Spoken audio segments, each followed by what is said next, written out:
Namun hukum muamalat berbeza dalam proses mencapai sunnah.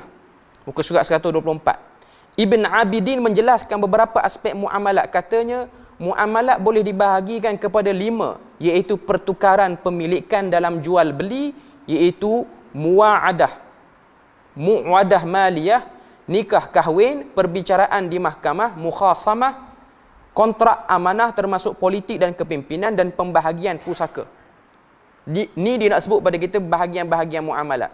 Bagi semua hukum dan cara serta bentuk dalam fiqh muamalat pula, Allah Subhanahu Wa Taala hanya meletakkan beberapa inti sebagai asas utama yang tidak berubah. Yang mana ia dinamakan dengan thawabit.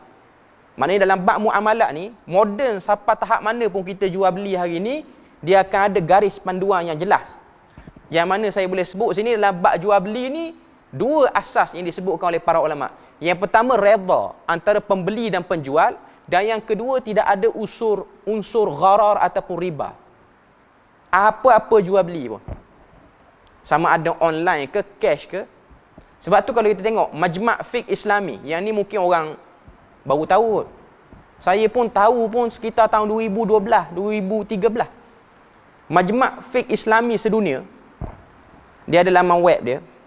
Dia ada keluarkan satu artikel tu tahun 2008 tentang hukum menggunakan kad diskaun bagi urusan jual beli di mana-mana tempat, sama ada pasar raya, bakalah ni kedai runcit ke, kedai yang jual barangan-barangan harian ni, istihlak ni, benda-benda makanan harian kita, ataupun kedai mana-manalah, kedai buku, kad diskaun. Dengan adanya kad tu kita dapat diskaun.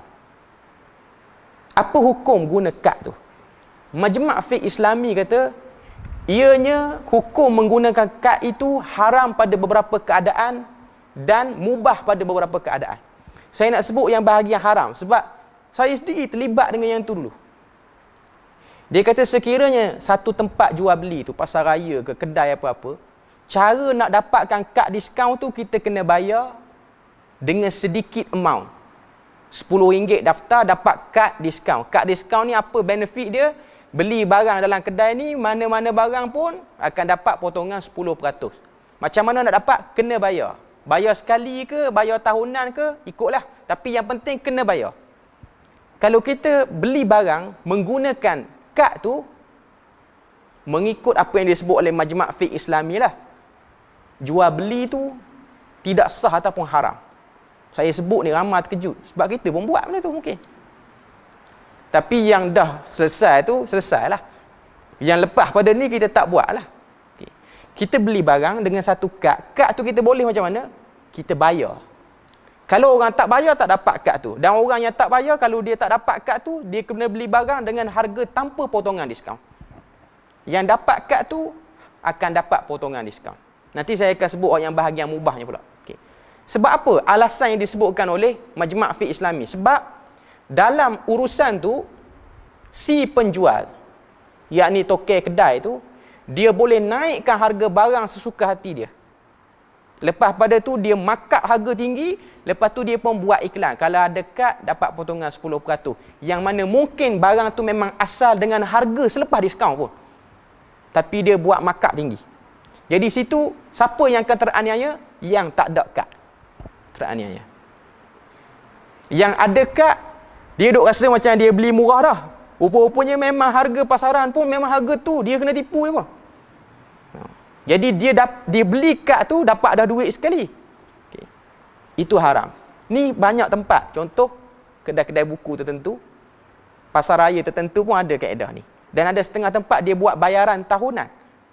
Dia tak buat bayaran sekali je.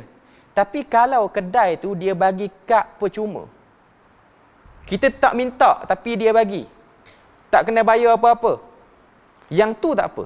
Yang tu mubah. Yang tu okey. Kita pergi mana-mana kedai yang dia ada wujudkan kad ahli. Kad ahli dia tu untuk dapatkannya tak perlu bayar. Tak perlu bayar apa-apa. Dan benefit dia, kita akan dapat harga yang murah dengan potongan tertentu. Jadi itu dibenarkan, tak ada masalah. Jadi mungkin kita ada banyak kad dalam beg duit kita, buka kad banyak. kita bunyi orang nak bagi free ni, cari ya kad. Kita pun selalu duduk, RM10 yang dapat kad ni bukan mahal sangat. Sebenarnya harga buku ataupun harga barang situ memang dah murah dah pun. Cuma dia buat lagu tu, dia markup tinggi. Okay. Jadi ini antara bab-bab yang agak bahayalah. Majma' Fiqh Islami dah bersidang 2008. Benda ni dah lama dah pun. Saya nak sebut sini apa? Jual beli hukum asal dia halal, tak ada masalah. Tapi sampai ada benda yang tak jelas, dia akan haram ataupun dia akan berubah lah.